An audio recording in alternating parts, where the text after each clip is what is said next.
Morning, good evening, good afternoon, and remember, Context is Everything Media Network founder and CEO John Michael is reading a textbook cover to cover.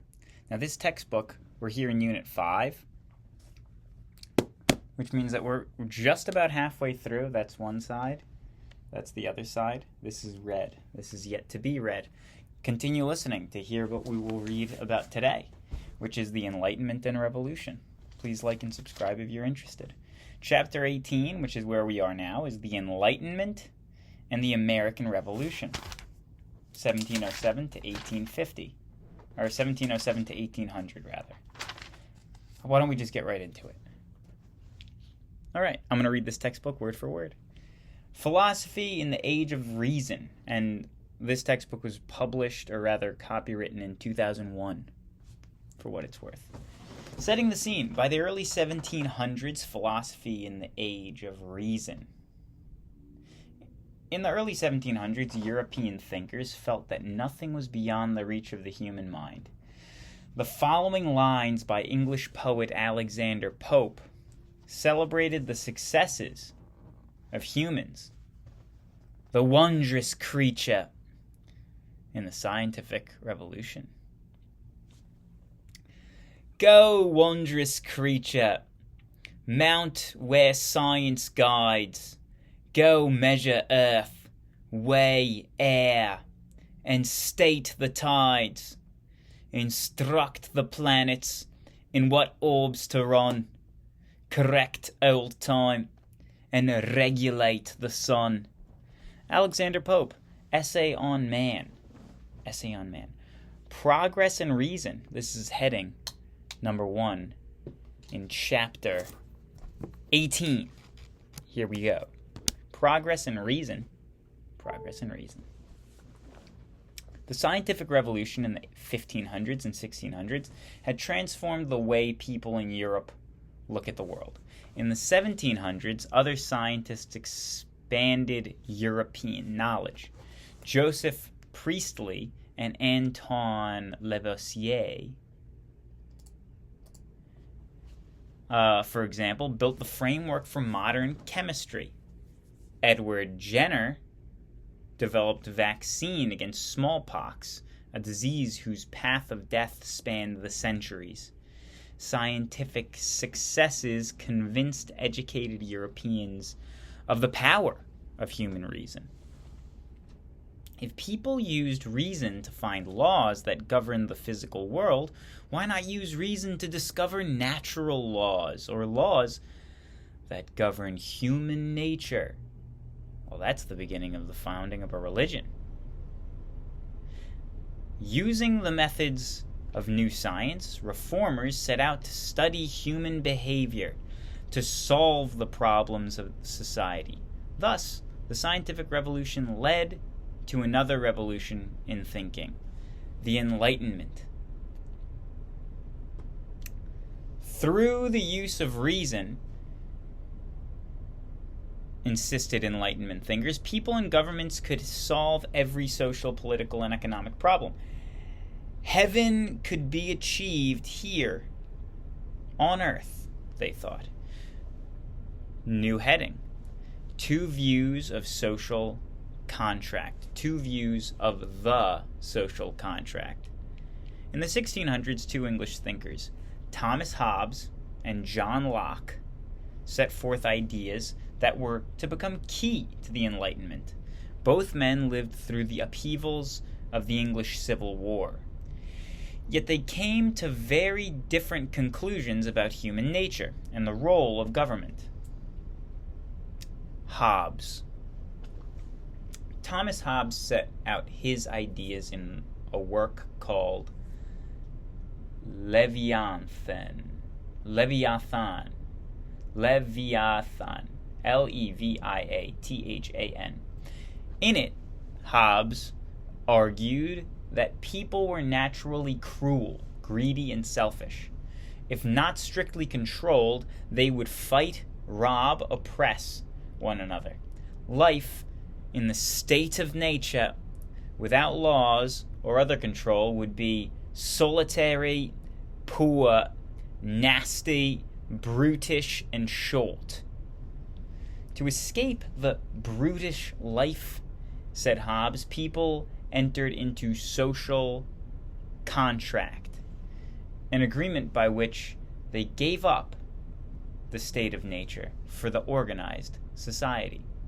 Hobbes believed that only a powerful government could ensure an orderly society. For him, such a government was an absolute monarchy, which could impose order and compel obedience. He loved China. John Locke, not from Lost, John Locke had a more optimistic view of human nature. People were basically reasonable and moral, he said. Further, they had certain natural rights, or rights that belonged to all humans from birth. These included the right to life, liberty, and property. The two treaties of government, Locke argued that people formed governments to protect their natural rights. The best kind of government, he said, had limited power and was accepted by all citizens. Thus, unlike Hobbes, Locke rejected absolute monarchy. Locke then set out to a radical idea.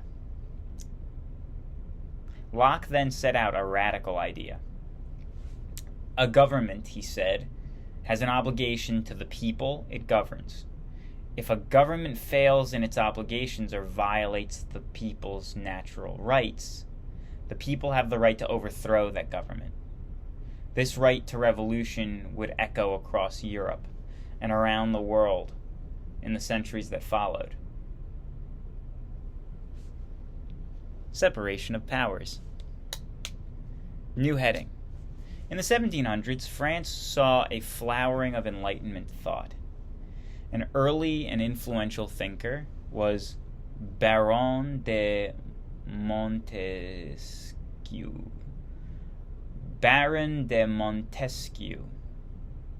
Montesquieu studied the governments of Europe, from Italy to England.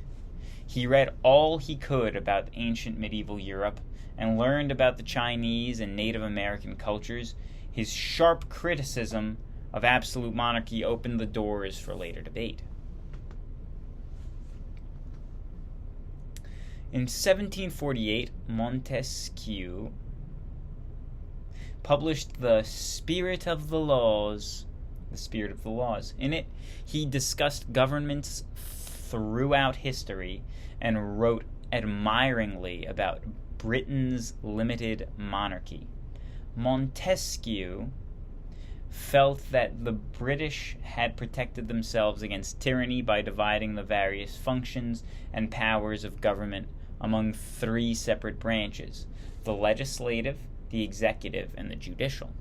In fact, he had misunderstood the British system, which did not separate powers in this way. Still, he felt the separation of powers was the best way to protect liberty.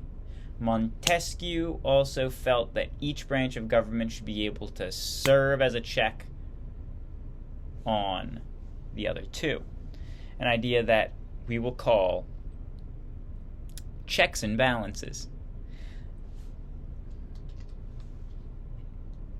There's a strange italicized word in this book that I've never seen in the heading here, and it kind of throws me off. I don't know why there's one word that's italicized.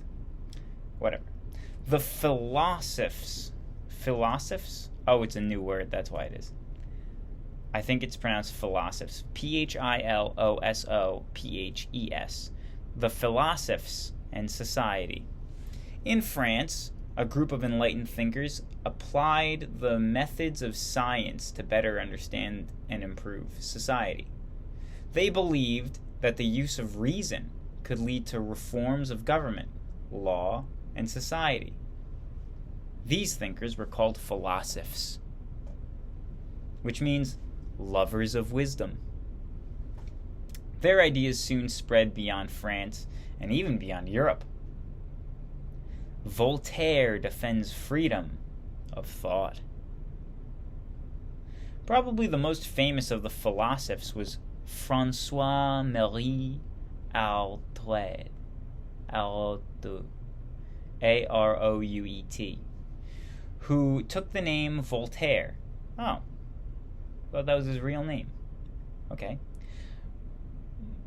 "My trade," said Voltaire, "is to say what I think." And he did so throughout his long, controversial life. Voltaire used biting wit as a weapon to expose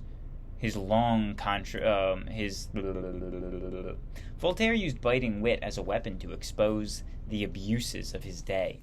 He targeted corrupt officials and idle aristocrats. With his pen, he battled inequity, injustice, and superstition.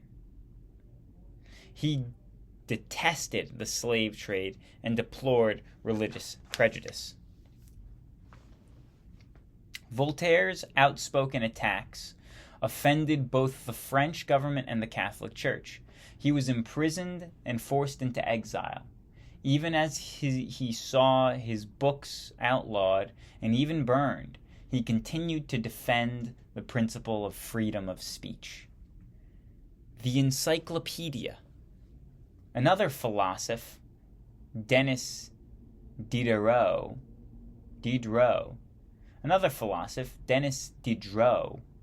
labored for some 25 years to produce a 28-volume encyclopedia. And I've never really owned an encyclopedia, but I'm pretty sure encyclopedias are like the internet for back in the day, and so you'd need an entire shelf's worth of books to have general knowledge about the world. Whatever. As the editor of the huge work, Diderot did more than just gather articles on human knowledge. His purpose was to change the general way of thinking by explaining new ideas on topics such as government, philosophy, and religions. Diderot's encyclopedia included articles by leading thinkers of his day, including Montesquieu and Voltaire. In the encyclopedia,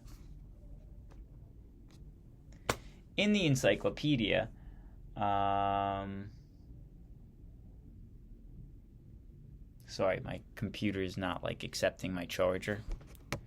It hasn't been for a little bit now. At a certain point, I might have a virus or something. I don't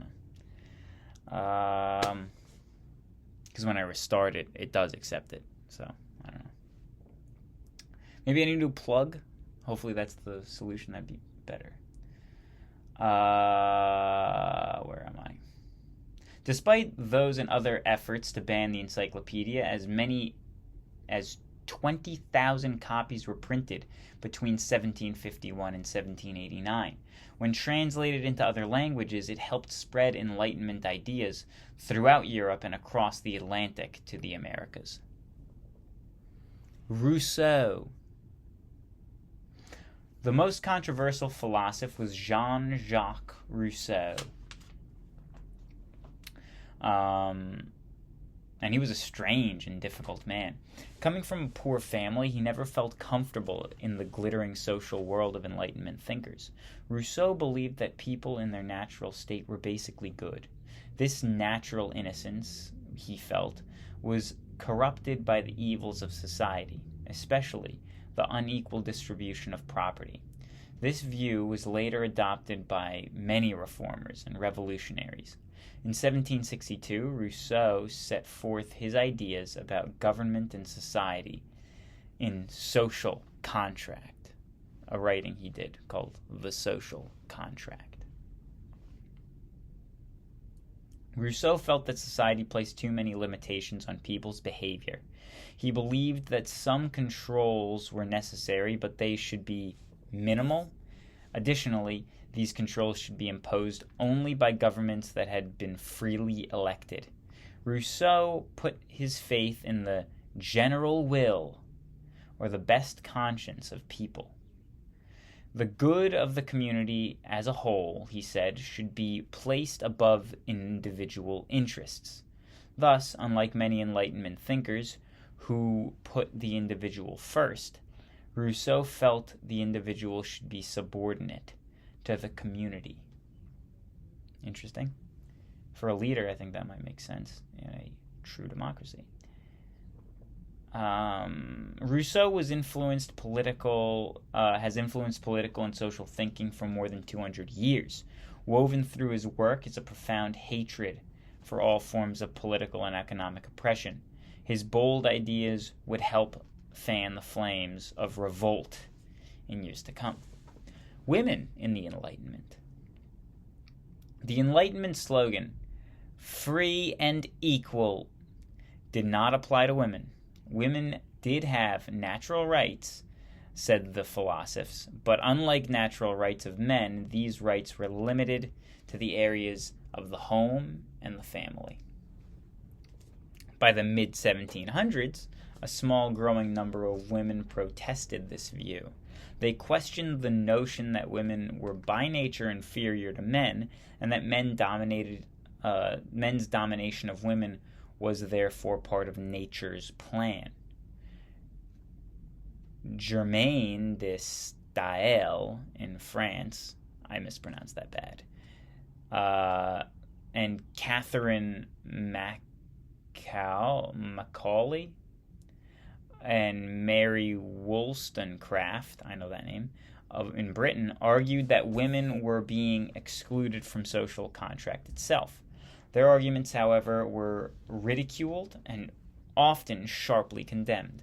Wollstonecraft was a well-known British social critic. She accepted a woman's first duty to be a good mother.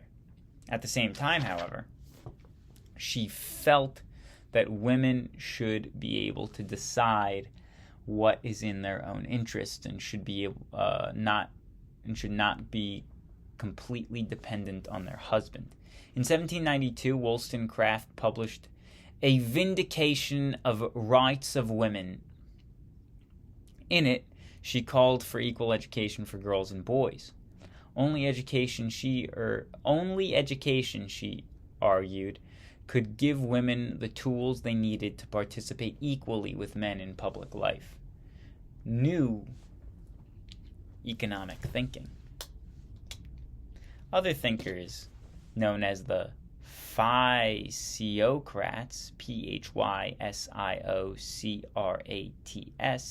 Physiocrats, focused on economic reforms.